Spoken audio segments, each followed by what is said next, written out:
तो guys network 18 की financial year 2023 की फोर्थ क्वार्टर की एंड इंटायर फाइनेंशियल ईयर 2023 की ऑडिटेड स्टैंडअलोन फाइनेंशियल रिजल्ट आप लोगों के सामने है।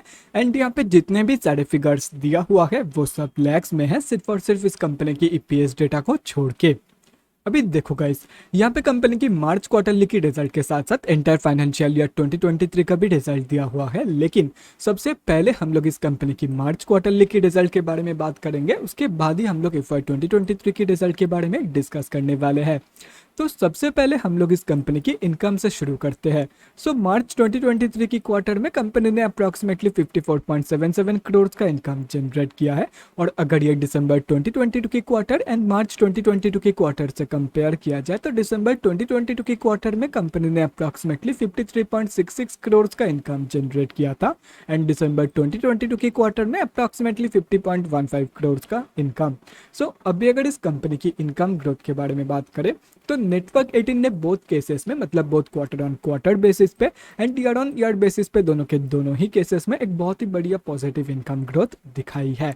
तो अभी अगर इस कंपनी की एक्सपेंसेस के बारे में बात करें तो मार्च 2023 के क्वार्टर में नेटवर्क 18 ने अप्रॉक्सीमेटली 113.38 करोड़ का खर्चा किया है। मार्च 2022 के क्वार्टर में अप्रॉक्सीमेटली 72.22 करोड़ का खर्चा किया था एंड दिसंबर 2022 के क्वार्टर में अप्रॉक्सीमेटली 101.58 करोड़ का खर्चा इस कंपनी ने किया था। तो अभी अगर यहाँ पे आप लोग एक इंटरेस्टिंग चीज इस कंपनी से रिलेटेड नोटिस करोगे तो वो यही है कि ये कंपनी जितना इनकम जनरेट करती है उससे ज्यादा ये कंपनी खर्चा कर देती है। मतलब यहाँ से साफ पता चल रहा है कि ये एक एंटायरली लॉस मेकिंग कंपनी है। सो अभी अगर इस कंपनी की नेट प्रॉफिट, मतलब प्रॉफिट आफ्टर टैक्स के बारे में बात करें तो मार्च 2023 की क्वार्टर में कंपनी ने अप्रॉक्सीमेटली 58.61 करोड़ का लॉस पोस्ट किया है। मार्च 2022 के क्वार्टर में अप्रॉक्सीमेटली 22.07 करोड़ का लॉस इस कंपनी ने पोस्ट किया था एंड दिसंबर 2022 के क्वार्टर में अप्रॉक्सीमेटली 47.92 करोड़ का लॉस इस कंपनी ने पोस्ट किया था। तो अभी अगर देखा जाए तो मार्च 2023 के क्वार्टर में कंपनी ने सबसे ज्यादा लॉस पोस्ट किया है कंपेयर टू दिसंबर 2022 के क्वार्टर एंड मार्च 2022 के क्वार्टर। और रही बात कंपनी की ईपीएस की, मतलब अर्निंग्स पर इक्विटी शेयर की, तो कंपनी की जो ईपीएस की वैल्यू है, वेट अ सेकंड, हाँ ये मिल गया ईपीएस। तो कंपनी की जो ईपीएस की वैल्यू है मार्च 2023 की वो निकल के आ रही है -0.56 की। दिसंबर 2022 की ईपीएस वैल्यू निकल के आ रही है -0.46 की एंड मार्च 2022 की ईपीएस वैल्यू निकल के आ रही है -0.21 की। तो मार्च 2023 की जो ईपीएस की वैल्यू है वो भी सबसे ज्यादा कम है कंपेयर टू दिसंबर 2022 के क्वार्टर एंड मार्च 2022 के क्वार्टर। तो ओवरऑल अगर ग्रोथ के बारे में बात करें मार्च 2023 की क्वार्टर की, तो मार्च 2023 के क्वार्टर में कंपनी ने सिर्फ और सिर्फ इनकम में ही पॉजिटिव ग्रोथ दिखाई है। बाकी कंपनी की एक्सपेंसेस भी ज्यादा इंक्रीज हुई है कंपेयर टू कंपनी की इनकम एंड इसीलिए कंपनी की इनकम ग्रोथ तो पॉजिटिव में है लेकिन प्रॉफिट ग्रोथ नेगेटिव में है। बाकी कंपनी की profit and EPS growth negative में and net profit margin growth जो है वो भी नेगेटिव में ही है, क्योंकि कंपनी ने जितना इनकम यहाँ पे, कंपनी की इनकम जितना ग्रो करी है यहाँ पे उससे ज्यादा कंपनी की एक्सपेंसेस ग्रो करी है। तो ऑब्वियसली कंपनी की प्रॉफिट मार्जिन ग्रोथ भी नेगेटिव में है। मतलब कंपनी की इनकम ग्रोथ को छोड़ करके बाकी हर एक ग्रोथ कम या ज्यादा नेगेटिव नहीं है। So at the end of the day company की मार्च क्वार्टर की जो रिजल्ट है वो बहुत ही ज्यादा वीक निकल के आ रहा है। सो ये तो हो गया मार्च क्वार्टर में कंपनी ने कैसी परफॉर्म की है।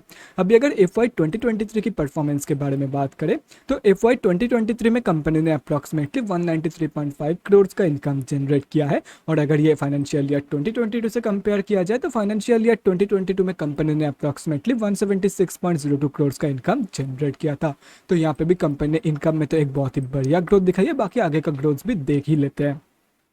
एक्सपेंसेस के बारे में बात करें तो 380 करोड़ का खर्चा किया है फाइनेंशियल ईयर 2023 में। एफवाई 2022 में कंपनी ने अप्रॉक्सीमेटली 266.09 करोड़ का खर्चा किया था। बाकी अगर नेट प्रॉफिट के बारे में बात करें यहाँ पे भी यहाँ पे अगर ईयरली बेसिस पे भी देखा जाए तो कंपनी की जो इनकम है उससे कंपनी की एक्सपेंसेस ज्यादा है। तो यहाँ से भी साफ पता चल रहा है कि ईयरली बेसिस पे भी कंपनी एंटायरली लॉस मेकिंग है। तो अभी अगर इस कंपनी की नेट प्रॉफिट, मतलब प्रॉफिट आफ्टर टैक्स के बारे में बात करें तो फाइनेंशियल ईयर 2023 में कंपनी ने अप्रॉक्सीमेटली 186.53 करोड़ का लॉस पोस्ट किया है एंड फाइनेंशियल ईयर 2022 में कंपनी ने अप्रॉक्सीमेटली 90.07 करोड़ का लॉस पोस्ट किया था। तो यहाँ पे भी कंपनी ने ज्यादा लॉस ही पोस्ट किया फाइनेंशियल ईयर 2023 में कंपेयर टू एफआई 2022। देखो कंपनी की जो इनकम ग्रोथ है वो यहाँ पे पॉजिटिव में है क्वार्टरली रिजल्ट्स की तरह। यहाँ पे कंपनी की इनकम ग्रोथ तो पॉजिटिव में है लेकिन प्रॉफिट ग्रोथ नेगेटिव में है। मतलब कंपनी की इनकम तो पॉजिटिवली ग्रो करी है लेकिन कंपनी की इनकम जितना ग्रो करी है उससे ज्यादा कंपनी की एक्सपेंसेस ग्रो करी है। मतलब कंपनी की प्रॉफिट मार्जिन ग्रोथ भी प्रॉफिट ग्रोथ की तरह ही नेगेटिव में है। और रही बात कंपनी की ईपीएस की, तो ईपीएस की वैल्यू निकल के आ रही है नेगेटिव 1.78 की।